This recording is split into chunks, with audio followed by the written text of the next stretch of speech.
आज हम लोग दोस्त फुल एचडी में नाइट्रेशन ऑफ फिनॉल पढ़ेंगे। तो नाइट्रेशन ऑफ फिनॉल में हम लोग दोस्त आज हम लोग फिनॉल का रिएक्शन नाइट्रिक एसिड के साथ करवाने जा रहे हैं। तो उसी को हम लोग नाइट्रेशन ऑफ फिनॉल कहते हैं। तो सबसे पहले दोस्त नाइट्रेशन ऑफ फिनॉल का दो केस है। सबसे पहले हम लोग केस 1 पढ़ेंगे।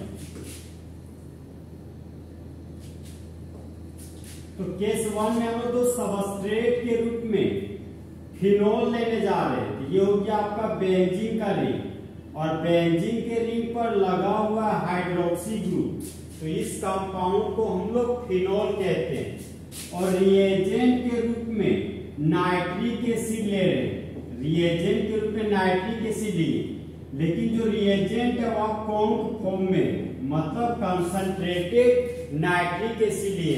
देखिए दोस्त, एक हाथ में मेरा नाइट्रिक एसिड है और दूसरा हाथ में मेरा वाटर का मॉलिक्यूल है। तो जब नाइट्रिक एसिड का मात्रा ज्यादा हो और पानी का मात्रा कम हो तो उसी को कंसंट्रेटेड नाइट्रिक एसिड कहते हैं। अब यहाँ पर दोस्त कैटलिस्ट के रूप में कंसंट्रेटेड सल्फ्यूरिक एसिड लेंगे। ये हो गया हमारा कंसंट्रेटेड सल्फ्यूरिक एसिड। यहाँ पर देखिए दोस्त, कंसंट्रेटेड सल्फ्यूरिक एसिड का काम है डिहाइड्रेशन कराना और डिहाइड्रेशन का मतलब होता है वाटर मॉलिक्यूल को बाहर निकालना। यहाँ पर देखिए दोस्त, नाइट्रिक एसिड को जोड़ेंगे दोस्त तो दो कंपोनेंट में आपका टूटेगा। पहला जो कंपोनेंट है वह हो गया NO2 single bond OH group. ये हो गया आपका नाइट्रिक एसिड का स्ट्रक्चरल फॉर्मूला। यहाँ पर दोस्त नाइट्रिक एसिड का हम लोग 3 मोल लेंगे, क्योंकि हम लोग जानते हैं दोस्त बेंजीन से जुड़ा हुआ हाइड्रोक्सी ग्रुप में ऑक्सीजन के पास आपका 2 लोन पेयर होता है। तो जब पेयर ऑफ इलेक्ट्रॉन बेंजीन के रिंग को देते हैं तब ऑर्थो और पैरा पोजीशन पर इलेक्ट्रॉन का डेंसिटी बढ़ जाता है। इसलिए ये नाइट्रो ग्रुप ऑर्थो पोजीशन पे अटैक करेगा और ये नाइट्रो ग्रुप पैरा पोजीशन पे भी अटैक करेगा।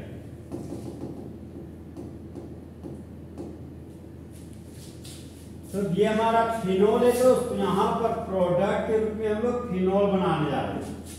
ये हो गया हमारा फिनॉल। ये हो गया आपका बेंजीन का रिंग और बेंजीन के रिंग पर लगा दिया हाइड्रोक्सी ग्रुप। ये बन गया आपका फिनॉल।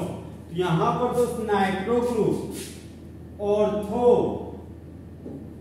और पैरा पोजीशन, फिर हमारा ऑर्थो पोजीशन पे अटैक करेगा। तो फिनॉल के ऑर्थो और पैरा पोजीशन पर 3 हाइड्रोजन एटम है।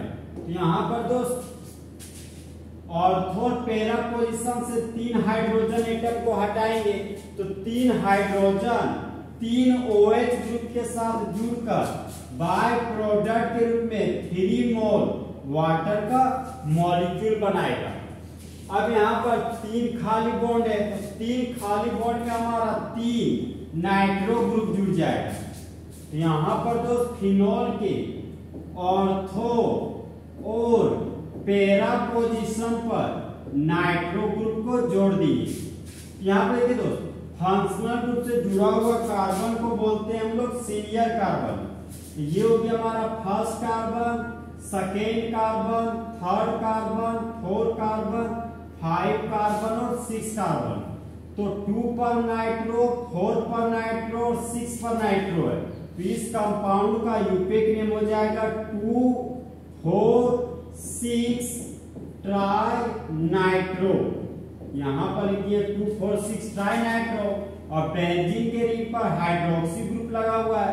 तो इस कंपाउंड को फिनॉल बोलते हैं। यहाँ पर लिखिए हम लोग तो फिनॉल।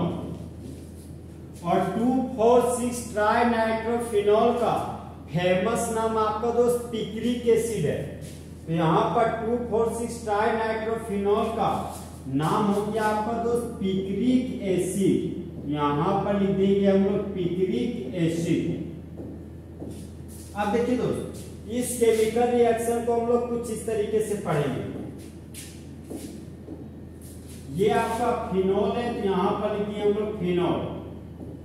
तो जब फिनोल का रिएक्शन कंसंट्रेटेड नाइट्रिक एसिड के साथ करते हैं कंसंट्रेटेड सल्फ्यूरिक एसिड के प्रेजेंस में, तब मेन प्रोडक्ट के रूप में 2,4,6 ट्राई नाइट्रोफिनोल बनता है, जिसका नाम है आपका पिक्रिक एसिड। और ध्यान रखिएगा दोस्त, पिक्रिक एसिड का यूज बम बारूद बनाने के लिए यूज किया जाता है। इसका जनरल लैंग्वेज हो जाएगा दोस्त, when phenol is reacted with concentrated nitric acid in the presence of concentrated sulfuric acid, then white PPT of 2,4,6 trinitrophenol is formed, which is used as explosive। explosive का मतलब होता है दोस्त विस्फोटक।